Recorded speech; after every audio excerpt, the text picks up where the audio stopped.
मिर्ज़ा जेलमी ने मशहूर यूट्यूबर नादिर अली को एक पॉडकास्ट में सवालात के जवाबात दिए हैं और उन सवालात के जवाबात देने में मिर्ज़ा जेलमी ने किस कदर कहानियाँ करवाई हैं, उनमें से चंद कहानियाँ आपके पेश खिदमत हैं और उनका मुदल्लल जवाब आपके सामने इंशाल्लाह रखूँगा, जिससे आप समझ जाएंगे कि मिर्ज़ा जेलमी जो है वो कहानियाँ करवाने में किस कदर माहिर है। सवाल यह किया गया कि क्या वालिदैन के कहने पर बीवी को तलाक दी जा सकती है, तो मिर्ज़ा जेलमी ने उसका जवाब देते हुए एक बहुत बड़ी कहानी करवाई और वो कहानी ये कि हमारे सब कॉन्टिनेंट में मुसलमानों ने वालिदैन को खुदा का दर्जा दे दिया है। और ये ज़्यादातर हमारे सब कॉन्टिनेंट में मुसलमानों ने ना माँ बाप को ना आलमोस्ट खुदा के दर्जे पे फाइज कर दिया है, खुदा के दर्जे पर फाइज कर दिया है।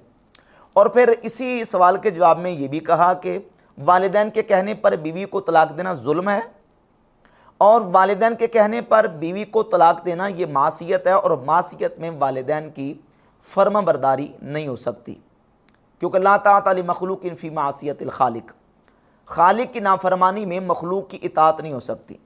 अब ये जो जवाब है, इसमें जो मिर्ज़ा जेलमी ने स्टेटमेंट दी है कि हमारे सब कॉन्टिनेंट के मुसलमानों ने अपने वालिदैन को खुदा के मर्तबे पर फायज कर दिया है, इसको आप ख़ुद देख लें सर्वे करके अपने मुआशरे के अंदर, क्या हमारे मुआशरे में ऐसा ही है? यानी गोया कि यह तासुर देने की कोशिश कर रहा है कि इतना वालिदैन की इताअत और फर्माबरदारी हमारे सब कॉन्टिनेंट में मुसलमान नौजवान करते हैं कि वो तो अपने वालिदैन को खुदा के मर्तबे पर फाइज किए बैठे हैं। बिल्कुल गलत बात है। हमारे यहाँ कई ऐसे वालिदैन हैं जो औलाद के हाथों से बेचारे परेशान होके जो ना वो किस कदर जो ना वो परेशानी की ज़िंदगी गुजार रहे हैं, और शादी होते ही साल दो साल गुजरने के बाद कई ऐसे नौजवान और औलाद और बेटे ऐसे हैं जो वालिदैन को छोड़ के अलग होकर बैठ जाते हैं। बाद में अपने वालिदैन का माँ बाप का हाल तक नहीं पूछते, वो अपनी बीवियों के पीछे लग के वालिदैन को छोड़ के चले जाते हैं। उन वालिदैन को जिन वालिदैन ने सारी ज़िंदगी उनको पाला पोसा बड़ा किया और उनको जवान किया और उनकी शादी की, उन वालिदैन को साल दो साल बीवी के पीछे ला के वो छोड़ के चले जाते हैं। यानी मिर्ज़ा ये तासुर देने की कोशिश कर रहा है कि गोया कि हमारे यहाँ तो इतनी वालिदैन की इताअत और फर्माबरदारी होती है, सब कॉन्टिनेंट में मुसलमान करते हैं कि वो हमारे यहाँ तो नौजवानों ने खुदा का मर्तबा नऊज़ बिल्लाह ताला वालिदैन को दे दिया है। तो जहाँ तक वालिदैन की इताअत और फर्माबरदारी का हुक्म है वो तो कुरान और सुन्नत में मौजूद है।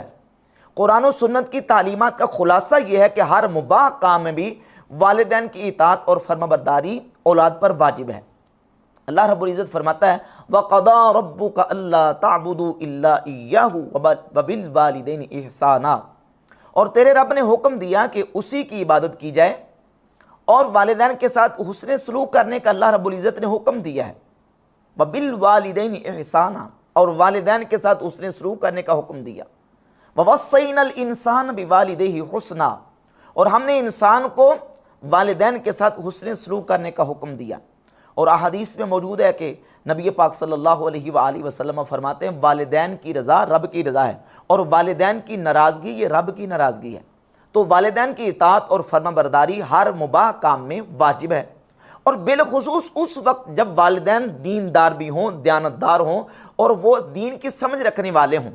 वो अगर अपनी बहू की नाफरमानी की वजह से अपने बेटे को हुक्म देते हैं कि हमारी इसके साथ नहीं बनती, ये नाफरमान है, ये झगड़ालू है, लड़ाई करती है, बद अखलाक है और ये हमारे साथ इसकी नहीं बनती, इसको तलाक दे दो। तो अब इस सूरत में शरीयत का हुक्म क्या है?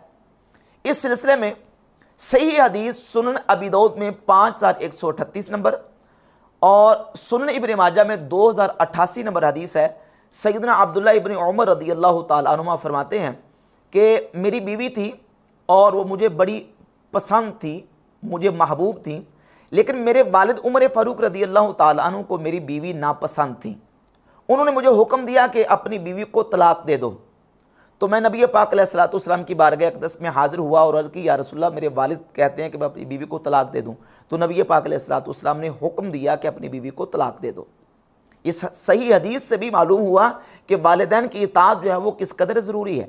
रसूलुल्लाह सल्लल्लाहु अलैहि वसल्लम ने हज़रत अब्दुल्ला बिन उमर से कहा कि तुम बीवी को तलाक दे दो, और उन्होंने फिर बीवी को तलाक दे दी, क्योंकि उनके वालिद हज़रत उमर रज़ियल्लाहु ताला अन्हु अपनी उस बहू से राज़ी नहीं थे, उनको पसंद नहीं करते थे।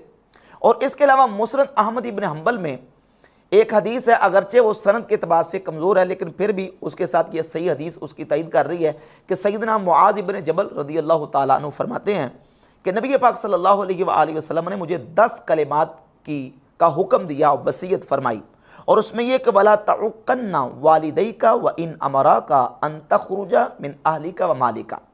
फरमाया कि तू अपने वालिदैन की तुमने नाफरमानी नहीं करनी, अगर वो तुम्हें यह कि वो तुम्हें दोनों वालिदैन हुक्म दें कि तू अपने अहल से और अपने माल से निकल जा, तो तूने अपने वालिदैन की नाफरमानी नहीं करनी।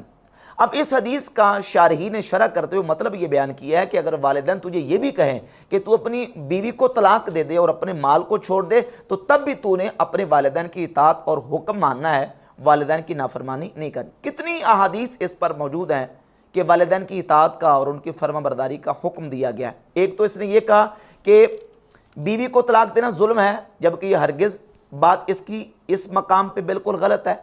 और फिर ये इसने कहा कि वालिदैन के हुक्म पर जो ना बीवी को तलाक देना ये मासियत, और मासियत में रब की जो ना वो मासियत करके वालिदैन की जो ना वो इताअत नहीं हो सकती। ये बात ही बिल्कुल इसकी कहानी है, कुरान और सुन्नत के साथ इसका कोई ताल्लुक़ नहीं है।